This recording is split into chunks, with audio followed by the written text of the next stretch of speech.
Do you want to get a lower interest rate even in this high interest rate environment? Well, a mortgage assumption may work for you. You could even assume my mortgage if I was selling.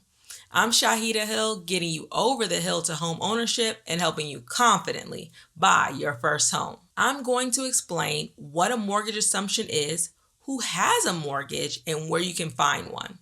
A lot of lenders are not talking about this particular type of way to buy a home because they're kind of cut out of the deal because you're actually getting the seller's mortgage. The seller is transferring their mortgage to you. If a seller has an FHA loan, a USDA loan, or a VA loan, it is likely assumable. That means you as a buyer can take over the seller's mortgage completely. Their principal balance, their terms, payments, and any remaining years. The seller has to verify that they have an assumable mortgage because a lot of sellers aren't aware that they even have this type of mortgage.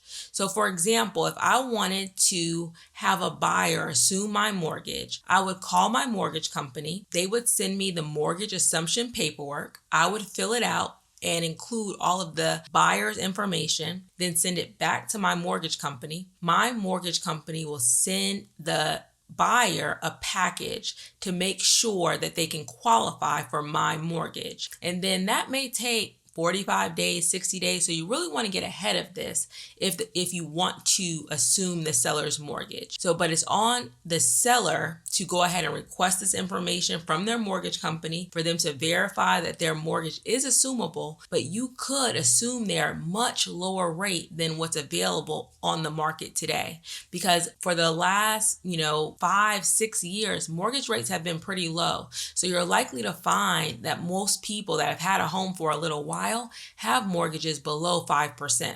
If you want to pursue a mortgage assumption, this is how it's probably going to work. It really depends on how much equity that the seller has in their house as to how much money you'll have to bring to the table or if you're going to have to get a second mortgage. Let's use an example. So say a seller is selling their home for $200,000 and they owe $180,000 on their mortgage. So you would go ahead and assume the $180,000 in the mortgage and there's a $20,000 difference. You would bring that $20,000 to the table to make them whole. You have the $180,000, you're assuming that mortgage, and you pay the seller $20,000. But what if the seller owes a lot less than their house is worth? So let's use another example. The seller is selling their house for $300,000 and their loan balance is $150,000.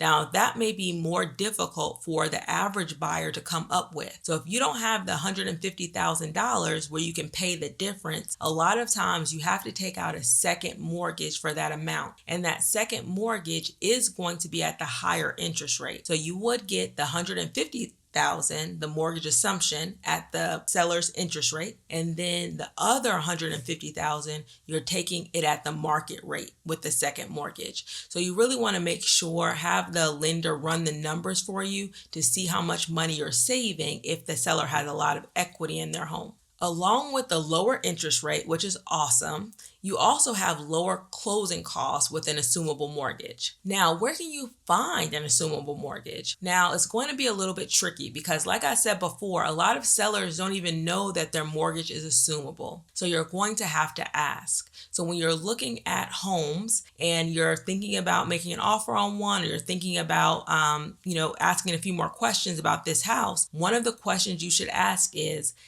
their mortgage assumable? And the listing agent, you're going to ask that of the listing agent. The listing agent may not know if the seller's mortgage is assumable. So they may have to go back to the seller and ask if their mortgage is assumable. You may want to help them out and say, well, if they have a USDA loan, an FHA loan, or a VA loan, all of the government loans, it is likely assumable. All they have to do is verify that with their mortgage company. And even if you're not a veteran, you can assume a VA mortgage. So that's really good. So it's really open to a lot of people. And I would say a lot of people do have government loans. So again, FHA, USDA, and VA, you could assume their mortgages. But you have to work with the seller to get the mortgage assumption paperwork and for them to get that paperwork into their mortgage company. All right. So if this is something that appeals to you, you want to make sure you give yourself enough time to find a seller that has a mortgage that's assumable and give them time to get the paperwork in, get the paperwork back to you. And the last thing I want to mention, if you are a seller thinking about allowing a buyer to assume your mortgage, make sure that you're signing off that you have no liability to the mortgage after it's assumed. And also, you want to, if you're just wondering how you can save some more money, I want you to watch this video about other ideas that lenders are, pushing now that we have higher mortgage rates that you want to be aware of. Thank you for watching. Please like and subscribe to my channel for new videos every week.